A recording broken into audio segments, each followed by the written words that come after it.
Hi guys, welcome back. Asiki video sidi umangi video dugi makata ko video ni duga aina taka duga topic si maming na Newlands Octaves ni. Newlands Octaves hawde ko Newlands ki law of octaves ni. Sigi law si ko classifications of elements ki tema mani. Haidi Joffrey ki attempt lower ba matungi attempt ne. Ado ko na khangjan be ya ba point khara lay si khangjan si.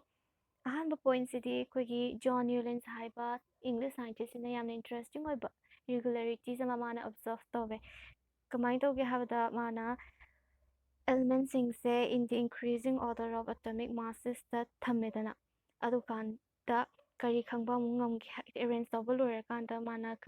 kari khangpa ngamge haba kanda, it was found that the properties of every 8 elements were found to resemble very closely the properties of the first elements neba. Habadi akogi first element se sisiga khoi sum thirakpada akogi 8 element taba element se sisiga akogi chemical properties manaramba. Mathang si manare na mathangi mu 8 elements amuk thiba kanda ko adugi 8 element taba se sisiga sagi first element siga properties manaramba. Dumai tawduna mana siki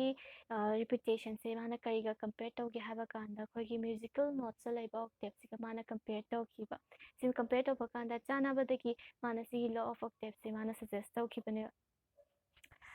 mathangi point sidi khoigi elema gi matamda element 62 ka khangba ngamki aduga sigi table se yengse table sida khoi mathakta notes of music sabam lere makhata elements atomic mass haba lere sida khoi yengsiba hydrogen se first element ne hydrogen se first element lere aduga mathang thang thi seba lithium beryllium boron carbon nitrogen oxygen se khoi 7th element ne khoi next 8 element se samda pore fluorine nan lere sigi fluorine se sigi hydrogen mathakta lei siga maga chemical properties manaramba adumai tawduna si fluorine se khoina first element ne nam lower seba amu thi seba sodium magnesium aluminum silicon phosphorus sulfur haraga mu mathang next 8 element se chlorine neba si chlorine siga mu chemical properties manaramba amuksu hydrogen siga mu manaramba sida hydrogen fluorine chlorine si manaba tumaina lithium sodium potassium sisu manaramba hagi chemical properties manarba adagi amu beryllium magnesium calcium sisu amu manarba magi chemical properties manaramba sumain tawdana magi arrangement se tawki in the table amada sumaina puthoga mana arrange tawga khangba ngamkiba khoi ka adudai sigi table sidagi kari mu khangba ngame pha haba kanda the classifications gave a very important conclusion that there is some systematic relationship between the order of atomic masses and repetition of properties of elements habadi khoigi atomic mass order oina thambaga elements ingi properties ingi repetition lakpasiga mabani sisters khogi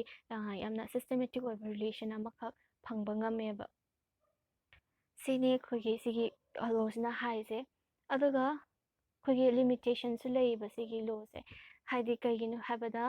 sigi Newlands law of octaves se lighter elements katang da apply to ba yaeba ngammeba aduga explanation da hage explanation da kai haibada sigi law si calcium haiba element se sibo khatang classify to ba yaba haitare khogi hydrogen dai haraga calcium bo khatang sigi law si apply to ba yaba aduga calcium gi makha thangba makha da haidi magi next da leiba ma loira kanda magi next level element sing jamu 8 element to thiba kanda ko khogi first element to ga property chanaram da ba aduna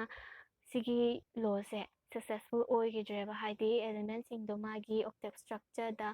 fit tawba yada maram na magi law se unsuccessful oigiba video se lore do question ani khak le yamna laiba question ni the Newlands law of octaves for the classifications of elements was found to be applicable only up to element potassium layer calcium layer cobalt layer phosphorus layer yamna easy question ni khang targadi comment section da dum pibiyo yagani on what basis did Newlands arrange the elements in his octave structure haba si yam nare sisu answer khumbra ngambra yengo. So thank you so much. We'll see you in my next video. Thank you.